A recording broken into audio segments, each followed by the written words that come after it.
డిఎస్సిలో వచ్చినటువంటి ఒక ప్రీవియస్ క్వశ్చన్ ఉంది. దానికి సంబంధించినటువంటి క్వశ్చన్ చూద్దాం.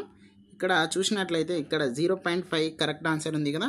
0.5 అని నేను ఎందుకు చూపెడుతున్నాను అంటే మీరు నమ్మాలి అది డిఎస్సి క్వశ్చనే అని. టెట్ క్వశ్చన్ని కూడా నేను డిఎస్సి క్వశ్చన్ అని చూపెట్టచ్చు కదా.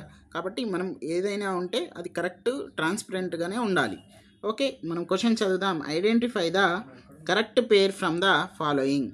కింది వాటి నుండి సరైన జతను గుర్తించండి. ఓకే, ఇక్కడ చూసినట్లయితే మనకు శ్రీనాథ అంటే ఏంటిది క్రీడాభిరామం. తర్వాత కింద చూసినట్లయితే మనకు విద్యానాథుడు, ప్రతాప రుద్ర, యశోభూషణం.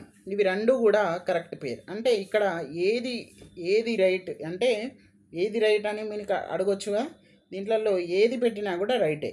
కాబట్టి ఇలాంటి క్వశ్చన్స్ కూడా అక్కడక్కడ తగులుతాయి, జాగ్రత్త పడాలి మనం.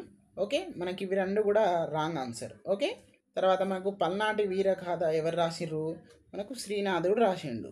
ఓకే, ఇట్లాంటి మంచి మన దగ్గర బిట్స్ ఉన్నాయి కాబట్టి మనకు ఫాలో అవ్వండి మీరు కూడా. అలాగే మన యొక్క ఛానల్ని సబ్స్క్రైబ్ చేయండి. అలాగే మన ఛానల్ని ఫాలో అవ్వండి, లైక్ కొట్టండి, మన వాట్సాప్ గ్రూప్లో జాయిన్ అవ్వండి. ఓకే అండి, థ్యాంక్ యూ.